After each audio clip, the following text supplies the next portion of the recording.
Paul, I'm not going to lead you in a direction tonight. Just generally your thoughts on the last 90 minutes.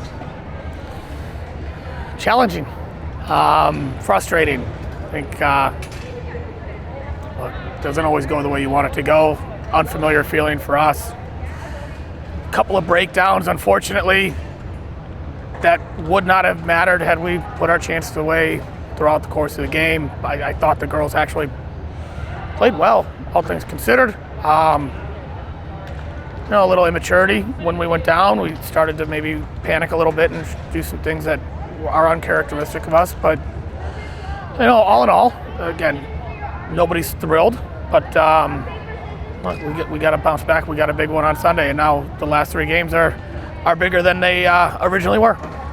That St. Charles team was different in many facets, personnel-wise, performance-wise. Were you, or do you think the girls were at all surprised with their organization and effort from minute one? I say this with all respect to St. Charles, but we torched them in the first half. We were able to exploit their 4-4-2 in wide areas, and they were reeling. Same thing in the second half. I mean, again, kudos to them for coming in and fighting and battling the way they did. We got out of here committing murder. This obviously changes, like you said, the last 3 games of the season a bit. I know it's right after the game, but kind of just your thoughts on those 3 and how it changes the race for the division. I fell asleep. What did you just say? Sorry. I know it's right after the game, and this is more big picture, but in your head, how does it sort of change those last 3 games of the season in terms of the race for the division? Well, looking at the facial expressions of the girls that were subbed out and, the body language of the girls on the field, as optimistically as I can possibly think, I hope it fuels us. I hope it inspires us to, really show up on Sunday and not give Kings Hammer a chance, right? And put our chances away earlier and get back into a state of mind where we're feeling really good about ourselves. Like any other season, it's game by game, but maybe this is what we needed to put a little more emphasis on the next game.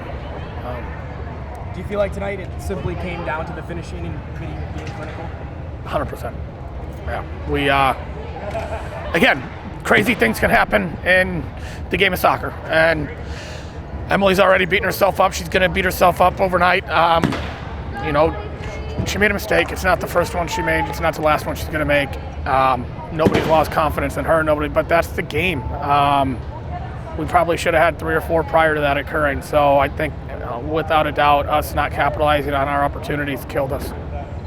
Hypothetically, all things go well, you get into the playoffs. Do you think this helps, just having that situation of being down in a game in the long run? Yeah. They say if you can learn from your failure, you're better because of it, right?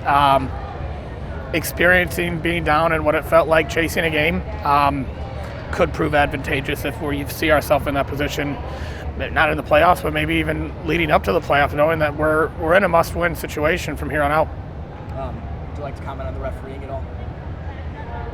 There were 4 of them. They were wearing blue. I hope they have a great evening. There were, I lost count, somewhere between 8 to 10 offside call. From my angle, I can't always see that. What were they doing, St. Charles doing, to get those calls? And how many of them do you think actually were legit? I questioned a couple in the first half. I think because we found ourselves with so much time and space in the first half, runs were occurring, the ball wasn't being delivered quick enough. So once that initial run potentially ran off sides, we got to find the second or the third run coming in behind, and we weren't doing it. Sunday is against Kings Hammer, who seems to give Indy a good game every year, or so far this year. How do you approach that game now with this game? Hey, Ray! Well, I think we played Kings Hammer now 3 times. They've played very similarly each time. We know what they're going to present. And it's just a matter of, I truly believe it's a matter of our sharpness and our urgency in the final third.